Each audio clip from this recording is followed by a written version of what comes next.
That's the prayer that a country boy prays. Thank God. What is up, guys? Welcome back to another video. So today we are going to be another episode of Jerky Time. Today we are making some ground venison jerky in the oven. So it's going to cover two episodes that I wanted to do in one.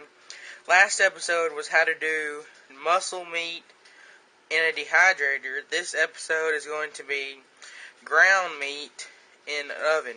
So we're going to make, basically you don't need a gun for this. All you need is your oven, some meat.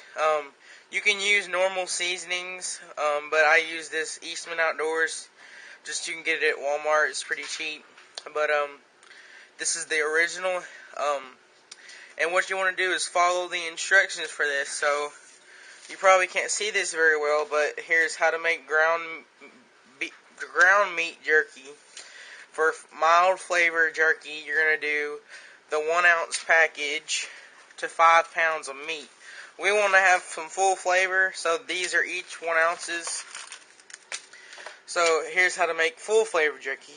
So for 1 pound of meat, you're going to do 3 teaspoons of seasoning and 1 level teaspoon of cure. And you're going to mix this with a 1/4 cup of water. And we'll mix it all in the meat. The meat is thawing out. You're going to need your oven, of course. At the lowest setting it'll go. Mine will only go to 200, but if you do 170, that'll be better. And I'll give you more instructions on how to cook it when we get ready for it. You're also going to need something to put them on. I have this sheet, and I'm going to show you a way to make them in these little circles. They're these flat, thin circles.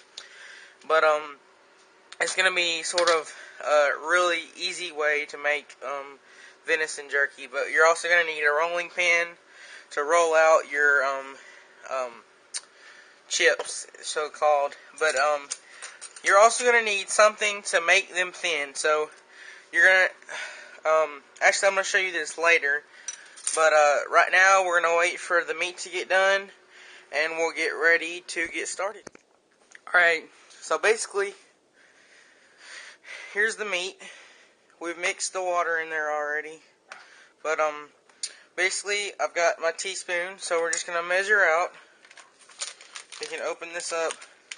And this can be used again. If you don't know, 1 ounce is 6 teaspoons. So if we use 3, basically, if we use 2 pounds of meat, you would use this whole thing and half of this. Actually, no, 1/4 of this. But, we're going to be making a 1 pound just for video sake. So this is all you're going to need. You're going to need 3 tablespoons of this.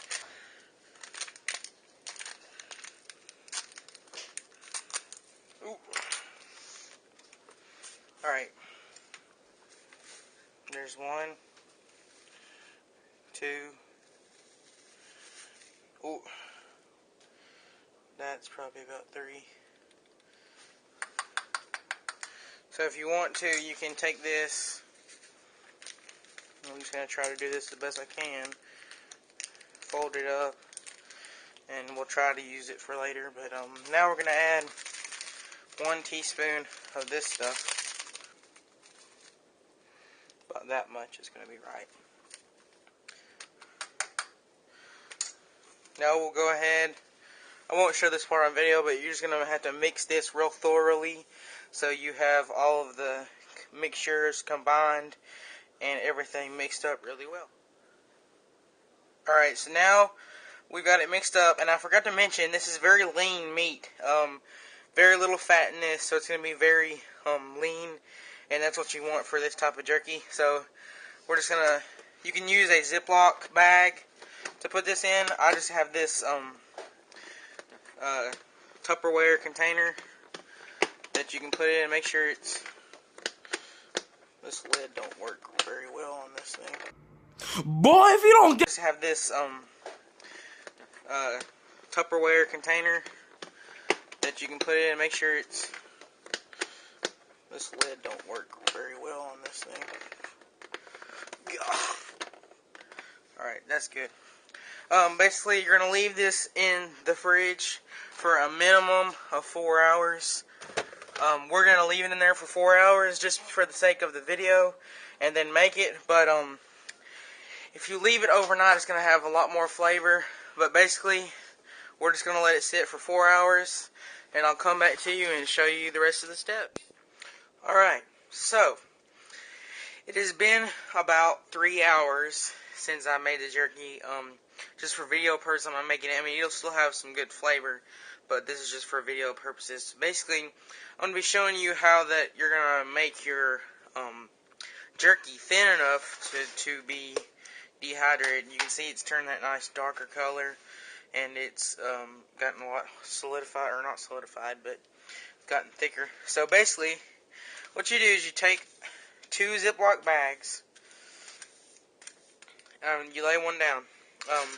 What you want to do is you want to find something that's going to be the right diameter as your jerky. So you can use a flat ruler. That would be perfect, but I just found this and it seemed to be the right thickness. So what you're going to do is we're going to take a small ball, about like this. Small ball, okay? Take the other bag, put it on top. Now we're going to go ahead and smush it down as flat as we can by hand. You're going to take these knives and you're going to put them on either side of the meat. And so this is going to give you a guide for your rolling pin as to how thick it needs to be. And then what you can do is just roll it out. And you've got the right thickness. We're going to lay these down on these trays. But basically, all you do is you take this off, and you can see this will come right off in this perfect circle. Just lay that down carefully. That'll be a perfect piece of meat. Some of it is torn right here, but that's alright. And we're just going to keep repeating this until you use all or as much as the meat as you can. Alright, so the oven is preheated. I didn't realize that it would go to 170, but 170 is the lowest temperature, which that should be the average on most ovens. So 170, basically, here they are. But we're going to put it in here. And what we're going to do is leave this oven cracked just a tad. Not much, just a tad. You don't want to be like wide open. But we're going to leave this for about 2 hours. It all depends on the way you like your jerky. If you want it really done, if you cook it for 1 hour, it'll be done. You ain't got to worry about any disease or like it being cooked or anything like that. But we're going to check it at 2 hours, see how it's going. And if it's not done by then we're going to let it go for 3 hours. And so forth until you get it to your desired temperature. Alright guys, as you can see, this jerky's looking really good. It's done. Just to the texture that I want it. We're going to go ahead and get it out. That is perfect, guys. That's going to be awesome. Let me get it off the racks and I'll show you what it looks like. Alright guys, here you go. Got these wonderful chips. They just tear perfectly. They're wonderful. If you use the right seasonings, these are really great. And a very easy way to make beef jerky. Thanks for watching episode 2 of Jerky Time. I'd like to see you guys in the next episode, and I'll see you guys in the next video.